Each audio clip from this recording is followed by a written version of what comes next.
Queridos amigos e amigas, eis que estamos de volta em mais um capítulo do livro Pensamento e Vida. Estamos estudando esse livro, Pensamento e Vida, que é uma obra de autoria do Espírito Emmanuel, por meio do médium Chico Xavier.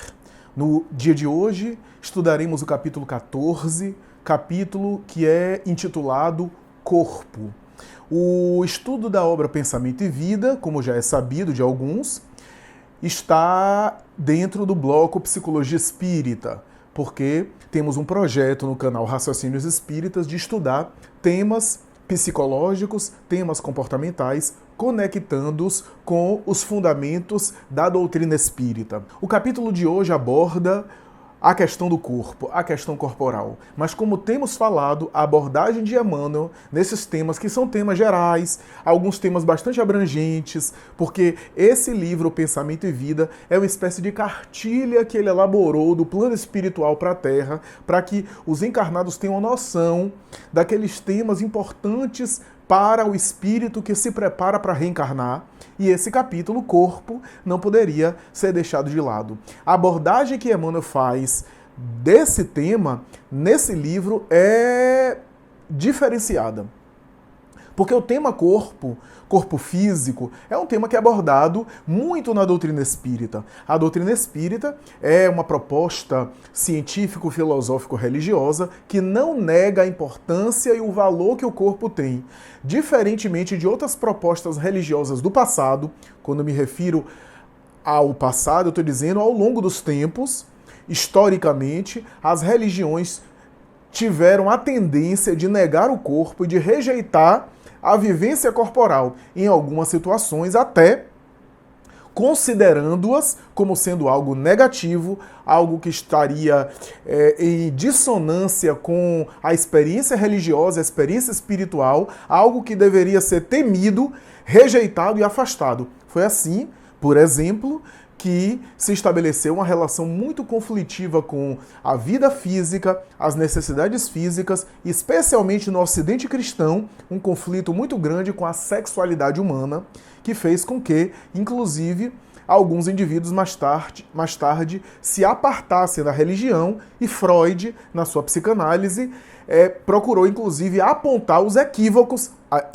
aliás, muito justos, das práticas religiosas que procuraram, de alguma forma, anular e condenar a experiência corporal. A doutrina espírita, nesse sentido, é de vanguarda, porque é pioneira e é especial, excepcional, quando Kardec apresenta a sua proposta, século XIX, defendendo a ideia de que o corpo é um elemento importante para o espírito na Terra e que não deve ser desvalorizado, muito pelo contrário. Se é o instrumento através do qual o espírito se locomove no mundo físico, é necessário valorizá-lo, é necessário preservá-lo, é necessário atendê-lo para que ele possa, inclusive, oferecer ao espírito as melhores condições ao seu processo evolutivo, para que ele possa conduzir o espírito por um número de anos maiores,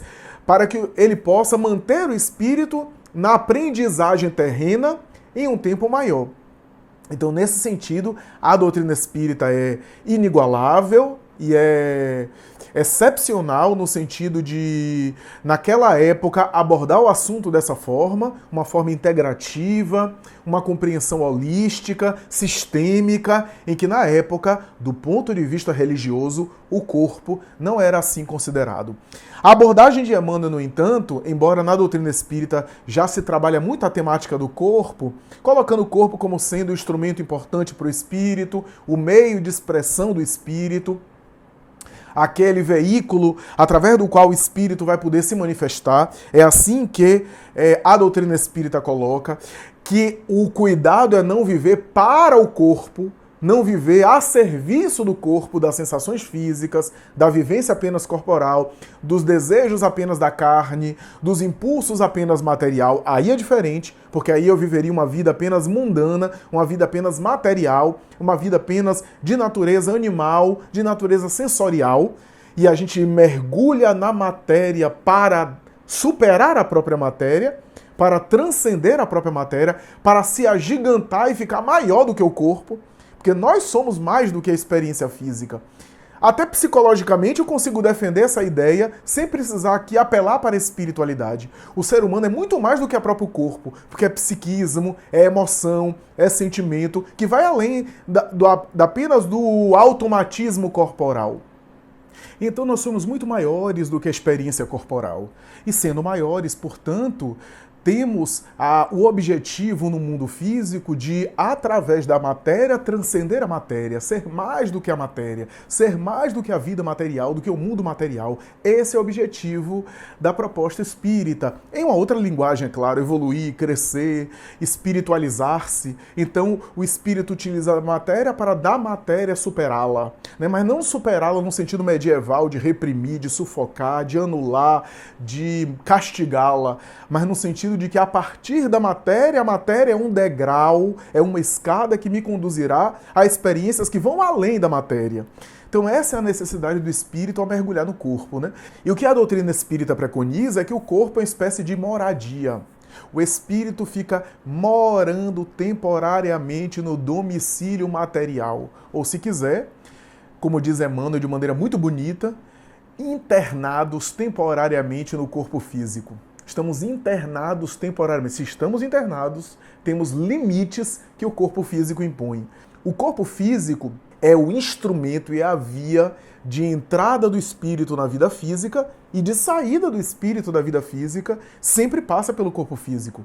O espírito sempre passa pelo físico para a entrada e a saída na vida física. Portanto, é um domicílio, é uma morada, é uma internação, é um internamento, o espírito fica temporariamente internado na carne e a depender da experiência e em muitas situações, em muitas circunstâncias, é uma espécie de cárcere, de prisão, de limitação, especialmente nos casos em que o espírito experimenta uma expiação dolorosa, uma limitação mental, uma limitação física, porque o corpo já limita o espírito mesmo, já limita boa parte dos potenciais da alma para o objetivo de educação, de desenvolvimento, de aprendizagem que a escola terrestre impõe a ele.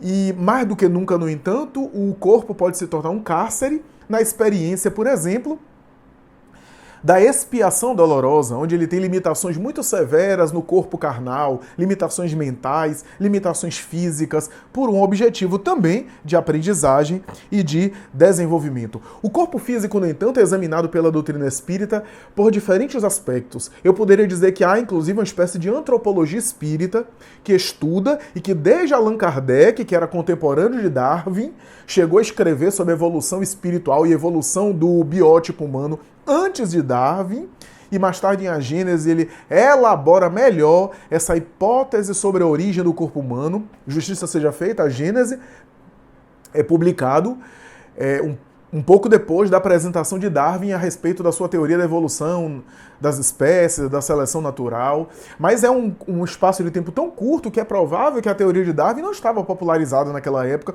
não estava conhecida. E mesmo assim, em O Livro dos Espíritos, que foi publicado antes da teoria de Darwin, em 1857, Darwin publicou em 1859, Allan Kardec já colocava e já recebia dos espíritos essa ideia de desenvolvimento, de evolução, inclusive evolução das espécies, só que de uma forma muito sutil, porque não havia vocabulário, os espíritos não tinham vocabulário, era necessário que a ciência, o progresso intelectual, pudesse apresentar o jargão, os termos, as expressões compatíveis para que a gente pudesse entender melhor. Mais tarde, como dissemos, em A Gênese, Kardec volta ao assunto, explicando que essa ideia de que, porque na época não era totalmente aceita, estava ainda se especulando, mas a ideia de que talvez a gente venha do símio e de espécimes menos elaboradas, mais primitivas, em nada invalida a questão da alma e do espírito. Muito pelo contrário. E Joana de Ângeles tem um comentário muito interessante sobre isso, no livro Estudos Espíritas, quando ela aborda a questão corporal, e ela vai dizer que o espírito mergulhando no corpo, elaborando o corpo com as suas conquistas, nós sabemos que é o espírito com a sua conquista que modela a matéria e que vai modelando biótipos cada vez mais aperfeiçoados. Não precisamos fazer um aprofundamento na teoria evolutiva e nem um aprofundamento na ideia de evolução espiritual espírita para a gente entender, por exemplo, que o espírito evolui, mas o corpo também. O corpo do homem atual não é o mesmo corpo, por exemplo, do homem das civilizações passadas. Do homem, por exemplo, de há 10, 15 séculos. O corpo lentamente vai mudando, a cabeça, o crânio, as expressões, a própria forma de se situar no mundo, né? Tá havendo uma evolução sutil. E se a gente pegar de séculos ainda mais separados, o corpo, a estatura, as expressões do homem primitivo para o homem atual vem modificando muito, muito. Só que a gente não consegue ainda observar essa mudança tão rápida de uma geração para outra, de um século para outro. Mas há na teoria espírita contemplada a ideia de que, à medida que o espírito evolui, o corpo também lentamente vai evoluindo. E tudo evolui, tudo progride em a natureza. Então é notável e é razoável pensar que o metabolismo humano está mudando, que as estruturas físicas estão mudando lentamente, que as necessidades biológicas, a partir da sutilização, da desmaterialização, da evolução do espírito, a necessidade do espírito no corpo também é mais sutil. A gente está vendo, por exemplo, a alimentação tem mudado, a nossa alimentação não é mais a mesma alimentação de gerações passadas, né? Está menos grosseira, né? Mais saudável, né? Priorizando mais elementos ricos de nutrientes e uma alimentação mais leve, mais balanceada, né? Então, a gente vê isso na alimentação. Por quê? Porque o espírito vai também tornando seus hábitos menos densos, menos materiais, mais sutis, e isso se reflete também na alimentação, como em tudo, em todos os hábitos e no corpo.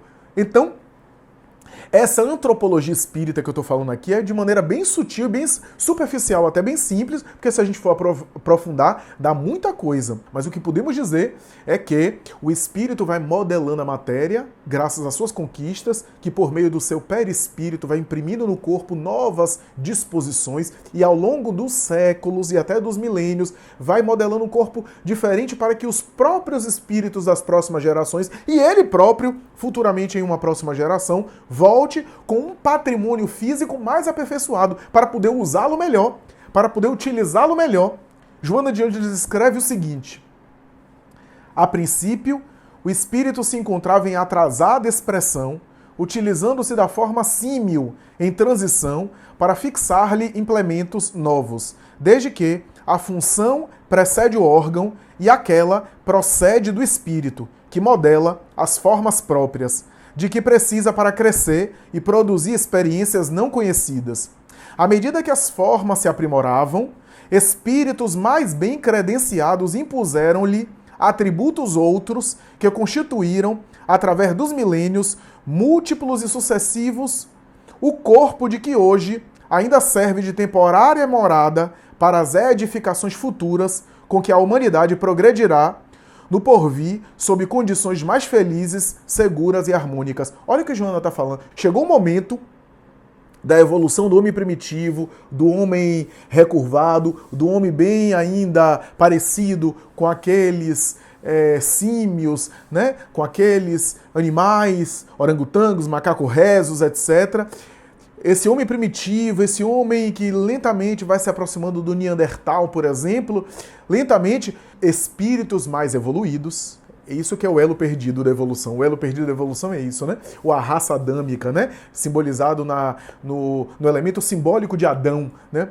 Que é os espíritos mais evoluídos, um grupo de espíritos mais evoluídos. Joana está sutilmente aludindo aos exílios espirituais, Capela e outros, que são espíritos mais evoluídos que vieram para a Terra e, graças às suas conquistas, imprimiram naquele corpo que vinha evoluindo, imprimiram funções diferentes, equipamentos e funcionamentos diferentes, metabolismo diferente, e através dessa modelação, dessa construção, foi de alguma forma produzindo um novo biótipo físico, esse biótipo físico pela genética, pela hereditariedade, se tornou um patrimônio, e aí os espíritos começaram a reencarnar, não apenas os evoluídos, mas também os inferiores, hominídeos, hominal, reencarnaram ali, e por isso que se costuma dizer que a gente tem um corpo de tal forma que a gente não consegue ainda usar todo o corpo, né? Aquela ideia que o cérebro é um equipamento fantástico, que a gente não consegue ainda usar todo o potencial do nosso cérebro. Por quê?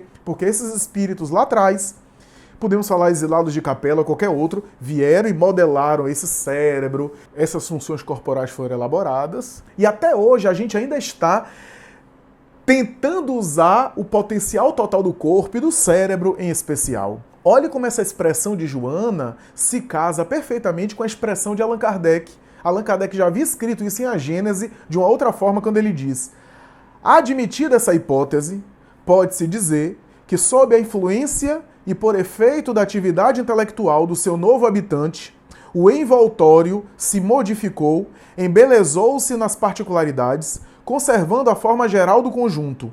Melhorados pela procriação, os corpos se reproduziram nas mesmas condições, como sucede com as árvores enxertadas. Deram origem a uma espécie nova que pouco a pouco se afastou do tipo primitivo, à medida que o espírito ia progredindo. O espírito macaco, que não foi aniquilado, continuou a procriar, para seu uso, corpos de macaco, do mesmo modo que o fruto da árvore silvestre reproduz árvores dessa espécie, e o espírito humano procriou corpos de homens, variantes do primeiro molde em que ele se estabeleceu. O tronco se bifurcou, produziu um ramo, que por sua vez se tornou tronco. Olha que expressão, que inteligência, que sabedoria de Allan Kardec. Então ele está dizendo aqui que em algum momento o espírito modelando a matéria, que pode ter sido por esses exilados, e formou uma outra linhagem. Os espíritos de macaco continuaram reencarnando nos corpos de macaco. E os espíritos humanos agora tinham corpos humanos, e pela hereditariedade, aquele biótipo foi sendo, portanto, reproduzido geneticamente, e os espíritos humanos agora não precisavam reencarnar em corpos de macaco, reencarnavam em corpos humanos. Essa é a ideia. Bom, mas agora vamos falar um pouco sobre a psicologia. O que é que a gente fala em psicologia sobre corpo? Vamos falar um pouco sobre essa ideia. Desde Platão, e Platão foi um grande filósofo, também considerado psicólogo, Platão falava que o corpo é o não ser, em detrimento do ser. Portanto, o corpo era uma exteriorização do ser que não era o ser. O ser não era visível. E o corpo, que não era o ser, era visível. Essa era a ideia de Platão, portanto, essa dualidade entre matéria e espírito, que o espiritismo vem complementar, utilizando o perispírito como elo intermediário, fazendo, portanto, uma integração, não é espírito e matéria como uma dicotomia antagônica e inconciliável. Há um elemento intermediário que liga as duas realidades e faz com que essa integração seja sistêmica. Portanto, essa ideia da crítica do pensamento cartesiano, de que espírito de um lado e matéria do outro, mente e corpo, na verdade, no espiritismo há uma integração, pelo menos uma integração do ponto de vista da vida física. Fora da vida física, aí não, porque é espírito despido de matéria. O que é que a psicologia mais fala sobre isso, né? Porque esses são os antecedentes da teoria psicológica, filosófica, platônica, né? E ao longo dos tempos a gente teve sempre aí discussões em torno do que é o espírito ou mente, ou a alma, e do que é o corpo. E se haveria, portanto, esse diálogo, né? Mas o que interessa aqui para a gente falar é que o corpo tem vários estudos, tem várias reflexões. Engana-se quem acha que psicologia é apenas a fala, tem trabalhos, tem terapias e tem práticas corporais também, porque o corpo faz parte da emoção, da subjetividade, né? E mesmo nas teorias psicológicas da fala, psicanálise, a psicoterapia clássica da fala, é um erro achar que só está trabalhando a fala e o intelecto, o racional, o consciente, o psiquismo, e não está trabalhando o corpo. Eu vejo muitas críticas em relação à psicoterapia e à psicanálise das falas com uma visão de que não, aquele trabalho de só falar, etc., e não mexer no corpo, é um trabalho que é um trabalho reducionista, que limita, que não aborda e não contempla a expressão corporal, a expressão física, como é que é isso? E esse trabalho é um trabalho demorado, justamente porque não considera a expressão corporal. Muito pelo contrário, a gente vai ver que os estudos da psicanálise, da psicologia, mesmo priorizando a fala, estamos também lidando com, a partir da fala e do discurso, a gente tem também a ideia do corpo. Porque o corpo é carregado no discurso. O corpo está contido na própria fala, no próprio discurso. Mas a gente vai chegar lá. Há uma obra que caiu no senso comum, uma obra conhecida, do psicólogo transpessoal Pierre Rivaio, que se chama O Corpo Fala. É uma obra muito ventilada, muito explicada, muito citada. É uma obra bastante interessante. Pierre Rivaio era uma cultura extraordinária. É óbvio que a obra fala de alguma linguagem não verbal através do corpo, né? Mas a obra tem um cuidado de dizer que aquilo ali não é um dogma. Infelizmente, algumas pessoas têm pego essa obra, O Corpo Fala, como se tivesse como uma espécie de manual a partir do qual eu vou fazer leitura psicológica das pessoas. É muito difícil isso, é muito problemático isso e é um erro isso. O que Pierre Rivaio defende na obra é que algumas posturas pode, em algumas situações, sugerir que a pessoa está confessando alguma coisa. Porque a pessoa, no mundo material e na psicologia material, a pessoa não confessa as coisas senão através do seu corpo. O discurso verbal e a linguagem do psiquismo dela é através do corpo também. Então, à medida que ela expressa a sua linguagem, o seu corpo também expressa uma linguagem. E, inconscientemente, também o corpo está transmitindo uma mensagem.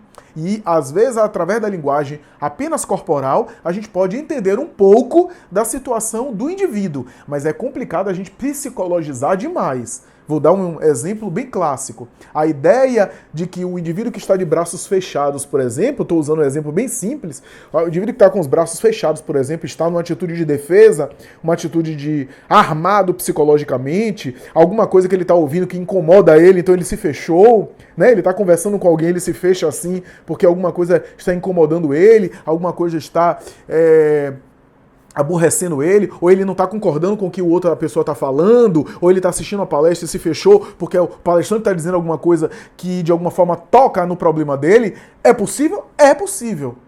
Mas é possível tantas outras coisas. É possível que ele trabalhe em determinadas atividades onde a expressão corporal, por exemplo, em algumas atividades das Forças Armadas, em algumas atividades que ele precisa ficar assim, por exemplo, em algumas atitudes profissionais, ou então hábito ao longo da história de vida, de ele cruzar os braços, não necessariamente ele está emocionalmente armado. Então, muito cuidado com a psicologização. Jung tem uma obra que ele já alertava sobre isso, o cuidado de psicologizar aquilo que não é psicológico ou não é psicologizável. O indivíduo pode estar de braços cruzados porque está com frio, porque o ar-condicionado está forte. Em alguns momentos a gente acaba se confessando e a gente acaba se declarando e a gente acaba também se mostrando um pouco através da linguagem corporal. Sem dúvida nenhuma, a gente acaba colocando isso. Tanto é que há avaliações psicológicas, eu me lembro aqui especialmente do PMK, avaliações psicológicas que o psicólogo pode fazer. Porque boa parte das avaliações psicológicas, dos psicodiagnósticos, das avaliações, né, dos testes psicológicos,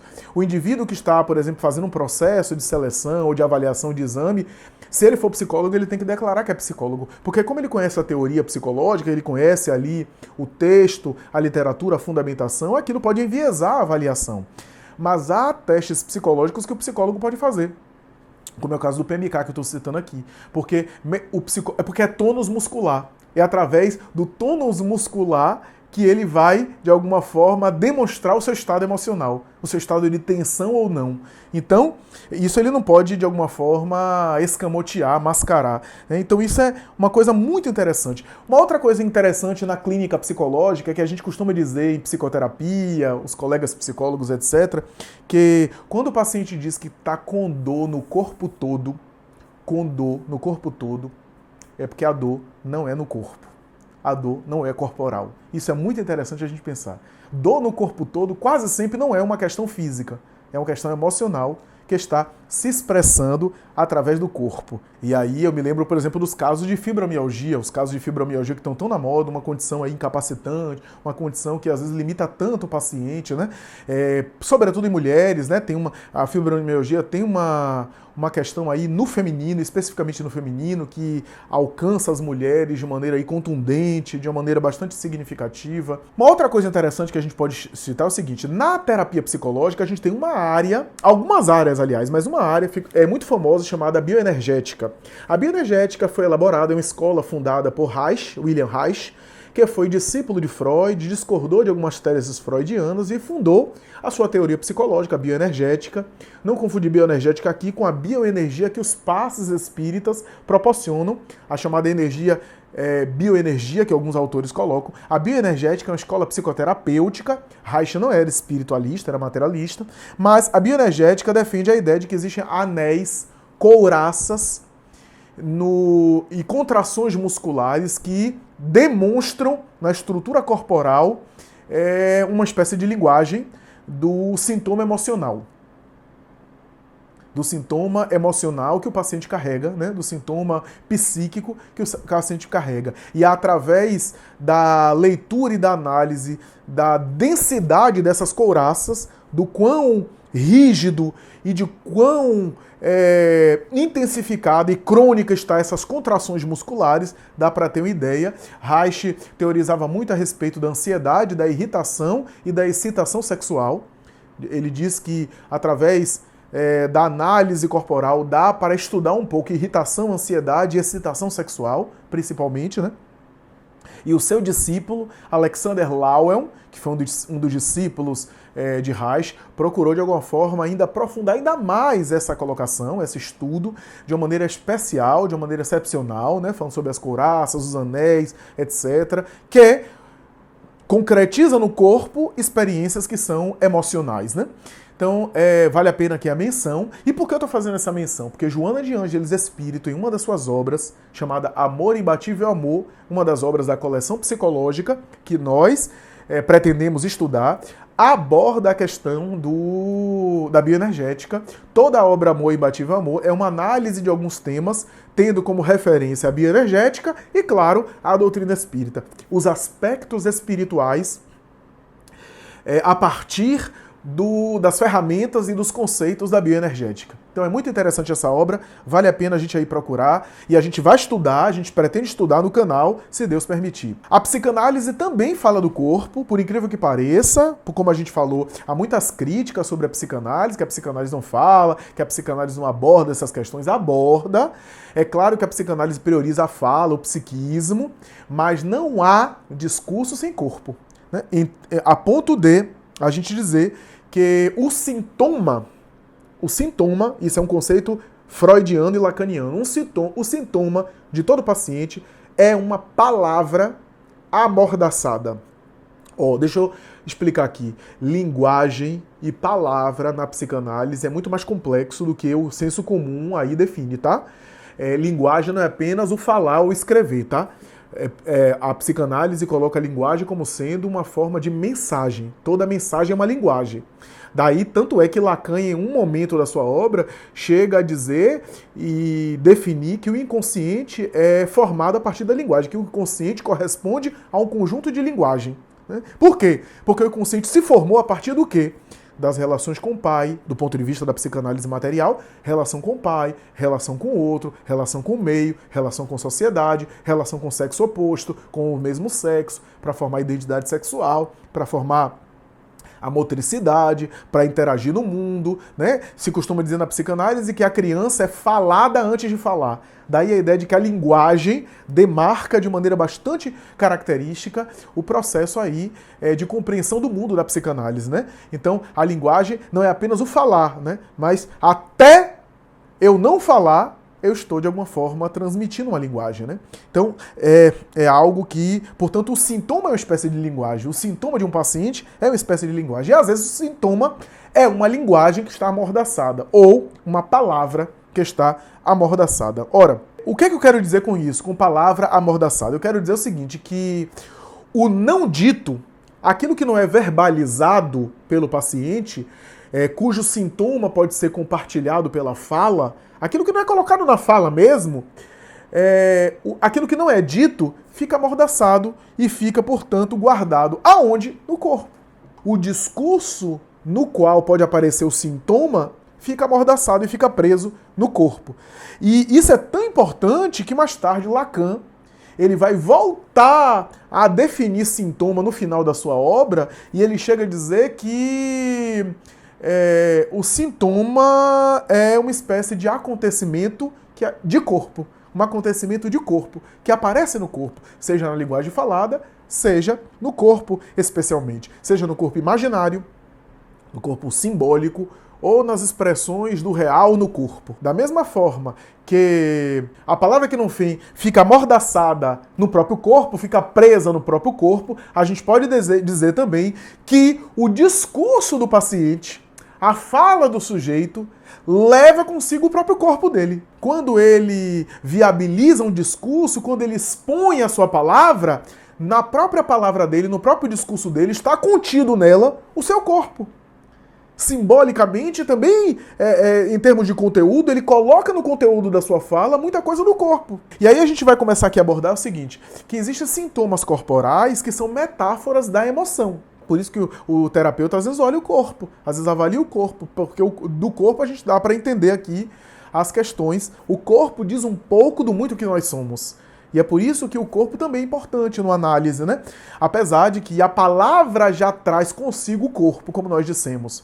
Então aqui a gente pode citar alguns exemplos, por exemplo, transtornos histéricos, né? A palavra histeria aqui não é histeria no sentido vulgar não, tá? Da pessoa histérica que faz barraco, que quebra tudo. A palavra histeria aí tem a ver com um transtorno, com um sofrimento psíquico importante que faz com que o indivíduo tenha no corpo sensações fantasmas, embora ele sinta como físico, né? Então aqui a gente tem os transtornos conversivos, né? Ou histéricos, né? Que é uma espécie de simbolização no corpo das questões aí, das suas inquietações, né? Daquilo que são das suas limitações, das suas angústias, né? O indivíduo, de alguma forma, simboliza no corpo. Ele traduz algo que é emocional, algo que ele está sentindo, em um símbolo no corpo. Através de um símbolo no corpo. Porque, no caso da histeria, dos transtornos histéricos, o indivíduo não tem nada de físico. Ele não tem nenhum problema físico, mas ele sente como se tivesse algo físico. Uma paralisia, às vezes uma cegueira, às vezes alguma situação específica, né? A própria fibromialgia, que alguns psicanalistas consideram algo da ordem dos quadros somatoformes, dos quadros histéricos, porque às vezes não tem fisicamente nada, mas a pessoa sente dores no corpo, né? Quais são outras simbolizações das questões psíquicas, das angústias do indivíduo? Os tiques, as manias, as compulsões, os vícios, as repetições. Tudo aquilo que são repetições e que acontecem conosco de maneira repetitiva, portanto, tiques, traços obsessivos compulsivos, denotam uma simbolização no comportamento e, portanto, no corpo daquilo que é emocional. E aí a gente passa para outros quadros também. Em vez agora da simbolização no corpo de algo que é emocional, a gente pode também pensar na concretização do corpo de algo que é simbólico. De um lado, a gente tinha os quadros que eu citei aqui, que é traduzir algo que é real da emoção em algo simbólico, numa espécie de cifra no corpo, numa espécie de símbolo daquilo que é dor na alma, através de uma experiência corporal. Mas tem outros quadros que são, na verdade, uma conversão, uma transformação de algo que é simbólico em algo que é físico, uma espécie de concretização de algo que é simbólico. Nós temos aí os quadros psicossomáticos.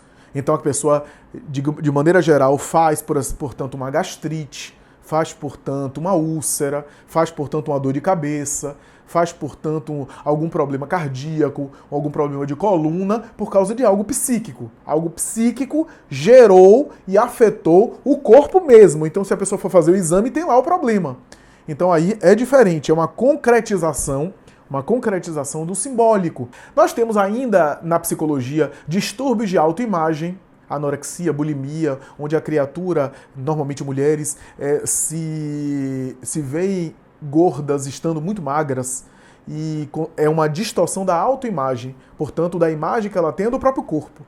A imagem que o indivíduo tem do próprio corpo está distorcida, então ela se vê gorda, não estando obesa e maltratando o corpo através da subalimentação, da desnutrição, da inapetência e às vezes até conduzindo à morte, né? Em alguns quadros aí de anorexia e de distúrbios alimentares, né? Na base dos distúrbios alimentares quase sempre há uma distorção da autoimagem, né? A autoimagem do indivíduo está distorcida, né? Nós temos também alguns quadros que são, na verdade, do imaginário. Aqui, o simbólico são símbolos, por exemplo. O que é simbólico? A relação que eu tenho, por exemplo, com meus pais, a relação que eu tenho, por exemplo, com os meus afetos, o tipo de vínculo que eu estabeleço com o meu trabalho, são símbolos da minha vida que, no conjunto, formam o meu inconsciente do ponto de vista da teoria da psicanálise convencional. O imaginário é, digamos assim, aquilo que eu imagino de maneira mais egóica, de maneira mais narcisista. Eu falo com alguém, eu acho que a pessoa está entendendo a partir daquilo que eu falo. Por isso que psicanálise fala muito em linguagem, né? Eu falo uma coisa e eu acredito que a pessoa está entendendo de uma forma aquilo. Isso é aquilo que está no meu imaginário. Portanto, é mais egóico, é mais da ordem do narciso, do narcisismo que existe em mim. Ora, o que é que existe do imaginário aí que pode afetar o corpo, né? A imaginalização de algumas questões psíquicas que acaba refletindo no corpo. O que é que eu posso falar aqui? As disfunções sexuais, por exemplo, a impotência, a disfunção erétil, a falta de desejo, até a frigidez feminina, a falta de desejo sexual, que aí tem a ver algo que diz respeito à fantasia, portanto ao imaginário, aos desejos, que de alguma forma teve aí uma alteração psíquica importante, né? Teve aí alguma questão psíquica importante. Mas nós temos também outras questões. Por exemplo, a gente tem as questões que dizem respeito à simbolização consciente de algo que é emocional no corpo. Às vezes algo emocional que eu não tenho consciência, eu não tenho consciência do que está me motivando emocionalmente, mas algo está me motivando, não necessariamente tudo ruim, não necessariamente apenas um sofrimento psíquico, pode ser algo também inconsciente que seja bom ou que seja funcional, não necessariamente patológico, e eu conscientemente tento simbolizar isso no corpo por um conteúdo inconsciente que eu não sei. Eu estou me referindo aqui, por exemplo, só para a gente falar, aos piercings, às tatuagens, que é uma forma de simbolizar, é uma forma de se relacionar com o corpo e colocar ali uma cifra no corpo de algo, né, que tem motivações internas, que tem motivações psíquicas e muitas vezes inconsciente. Na ordem das coisas a gente tem também quadros nessa mesma ordem que são de natureza mais preocupante, por exemplo, a automutilação, né? O indivíduo se automutila, dando conta aí de uma questão emocional através da sensação de dor, a sensação ali de desconforto, para dar conta de uma demanda emocional, de uma angústia, de um sofrimento, né? E assim por diante. Então, essas são as questões aí que eu elenquei, que eu levantei em termos corporais, para a gente ter uma ideia do quanto de psicologia existe para as questões corporais e o quanto a psicologia se importa e se preocupa também com as questões físicas, né? O que é que a gente pode agora falar sobre a abordagem de Emmanuel, né? O que é que tem de psicologia espírita na abordagem de Emmanuel? Emmanuel vai dizer que, primeiro, que desde o começo da experiência corporal, o espírito sustenta e preserva o corpo, mesmo que inconscientemente. Olha que questão interessante. Mesmo que inconscientemente, o espírito preserva e sustenta o corpo desde a fecundação sexual.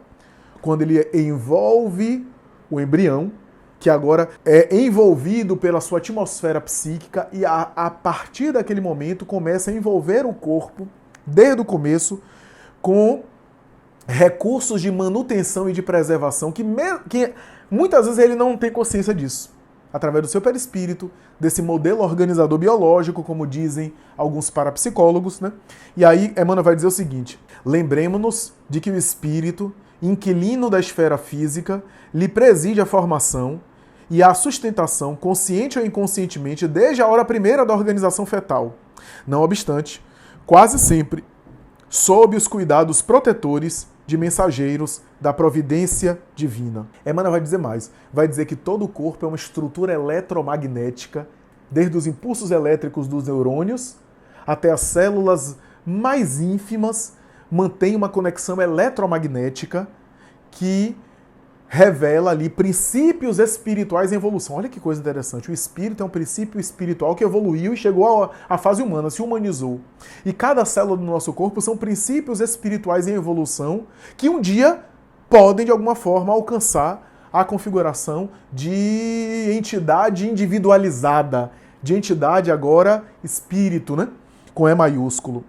Então isso é uma coisa interessante. E Emmanuel vai dizer que esses corpúsculos todos estão subordinados e direcionados pela mente. Aí eu quero novamente voltar ao conceito de Emmanuel, dizendo o seguinte, que o conceito de Emmanuel sobre isso, sobre mente e pensamento, você que tem acompanhado os capítulos do livro sabe que pensamento para Emmanuel é muito mais profundo, não é apenas a cognição. Cognição também é pensamento, a cognição consciente. Eu aqui parar, fechar os olhos e pensar em alguma coisa. Isso é pensamento.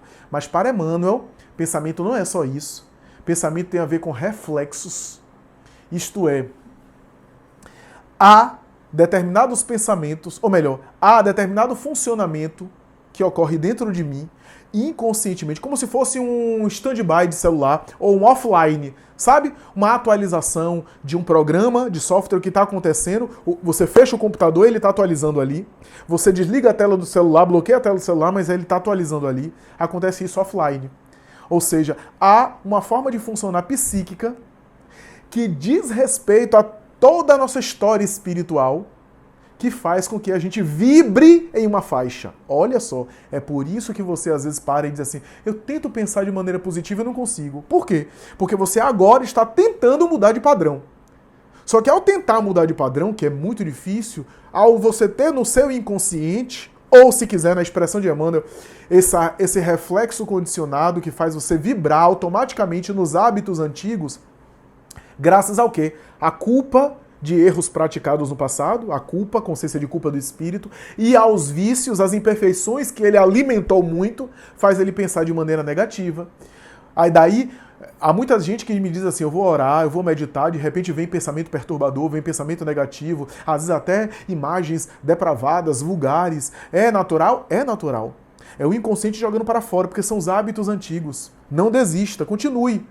Porque até imprimir novos hábitos, você vai precisar, agora, na experiência atual, egóica atual, pensar de maneira positiva e fazer um esforço de pensar de maneira positiva. Por quê? Porque se você parar para ficar relaxado, nem pensar positivo, nem pensar negativo, a mente é preenchida pelas heranças anteriores. Chico Xavier dizia isso de uma forma muito bonita. Chico dizia o seguinte, que a gente tem alguns minutos que acendemos uma luz e temos séculos de escuridão. Ora, é claro que a escuridão ainda predomina. Embora a escuridão não apague a luz, é a luz que apaga a escuridão. Então, isso é interessante a gente pensar, essa metáfora, né? E por isso é necessário também paciência com o psiquismo, disciplina, para ir modificando aos poucos. Porque tanto quando a gente fala em pensamento, a gente pode fazer o pensamento momentâneo, aquele psicodinâmico atual, e o pensamento estrutural, que é aquele condicionamento habitual no qual a gente vibra. A gente vibra. São esses reflexos condicionados que, ao se vincular ao embrião, envolve ele nessa vibração, daí elaborando o corpo compatível com a necessidade do espírito. A depender dessa vibração ser muito negativa ou muito positiva, a gente tem um corpo mais saudável, mais adoecido, mais limitado, mais com potencial e assim por diante. Emmanuel vai dizer o seguinte, que nos quadros de muito desequilíbrio, graças a homicídios e a suicídios do passado, essa vibração é tão intensa e tão atuante que desde a fecundação e do desenvolvimento embrionário vai imprimindo naquele corpo em formação uma má formação, uma alteração congênita, um problema teratológico. Mas, para além disso, todos nós estamos sujeitos a esses reflexos condicionados. Como? Ora, se eu tenho uma vibração, por exemplo, baixa, eu nasci com um corpo saudável. E eu tenho uma vibração bem baixa, bem densa. Se eu passar a vida inteira morno, nem quente nem frio, deixando que esse reflexo condicionado, esses hábitos antigos predominem em mim. Ou pior ainda, quando esses hábitos antigos é alimentado no presente por mim, o que é que vai acontecer com o tempo? O meu corpo vai adoecer. Eu vou experimentar enfermidades. Eu vou experimentar doenças sérias. Olha o que Emmanuel diz. Desde a fase embrionária do instrumento em que se manifestará no mundo, o espírito nele plasma os reflexos que lhe são próprios. A mente é um espelho da vida, conceito básico da obra. Se a mente é um espelho, irradia o eu do espírito, aquilo que ele, de alguma forma, se constitui. Portanto, muitos desequilíbrios corporais, Emmanuel vai dizer, acidentes de percurso na área da saúde, a gente vê gente saudável, uma pessoa saudável, de repente tem um problema de saúde, de repente altera a sua condição. Além do estilo de vida atual, do livre-arbítrio de agora, os excessos, às vezes esses reflexos mentais do passado vibrando, essa forma dele pensar inconscientemente offline, pode acabar produzindo problemas atuais. Mas Flávio, então a gente não tem jeito? Quer dizer que então, como é que é isso? Tem jeito, tem jeito. Na insistência, na meditação, na oração, no recolhimento, na espiritualização, vai fazendo com que a gente vai modificando isso. Se a gente para e relaxa, a vibração mais baixa, negativa do passado vem. Anterior, ancestral vem, primitiva nossa vem, que predomina em nós. Kardec falou, predominância da natureza animal sobre a natureza espiritual. Olha que bonito que Kardec colocou de maneira fácil para a gente entender. Ora, se essa predominância toma conta de nós e a gente vai cultivando, alimentando, vai deixando ela, é claro que em algum momento o nosso corpo vai se ressentir. Mas com esforço agora, por isso a ideia do autoconhecimento, de ser consciente, de ter consciência, autoconsciência de si, é o quê? Está o tempo todo trabalhando os pensamentos, está o tempo todo refletindo sobre si mesmo, está o tempo todo mergulhando para dentro, entrando em contato com os próprios sentimentos, se avaliando psiquicamente, se melhorando como pessoa. E Emmanuel conclui dizendo o seguinte, a prática do bem, se você não consegue mudar o pensamento imediatamente, a prática do bem é a forma que você tem de, no exercício do bem, por isso que eu digo que exercício do bem é terapia para quem faz. No exercício do bem, você entra em outra faixa. Você entra num reflexo vibratório e reflexos vibratórios diferentes. Então, o exercício do bem faz você pensar de maneira diferente e exercitar o hábito de uma nova programação offline, de uma nova programação stand-by, de uma nova forma de pensar de maneira inconsciente. Essa mudança de pensamento, portanto, começa no consciente, começa em eu escolher vibrar positivamente. Por isso que o exercício no bem, o dever do bem, o serviço no bem, a abnegação faz com que eu me modifique por dentro, mentalmente, psiquicamente. Eu vá ficando melhor, eu entro em outra faixa, eu começo a mudar a minha forma de pensar, porque ao agir no bem, no amor, por dentro eu vou me mudando. Por isso que quando Kardec pergunta aos espíritos como fazer para superar a natureza corpórea e os instintos primitivos. E os espíritos responderam, praticar a abnegação. Praticar a abnegação. Olha bem, a natureza animal, a natureza corpórea, como é que eu consigo dominar ela, controlar ela? Praticar a abnegação. É isso, é se tornar mais consciente de si mesmo e ir mudando, a princípio de maneira consciente, para depois introjetar, internalizar de uma forma inconsciente esse modo de funcionamento positivo. Quando eu estiver vibrando, girando no meu offline positivo, aí eu já vibro de uma forma muito mais harmônica e aí a saúde física é muito mais equilibrada, aí a harmonia física é muito mais equilibrada, mas saúde, o tema saúde já é tema para o próximo capítulo.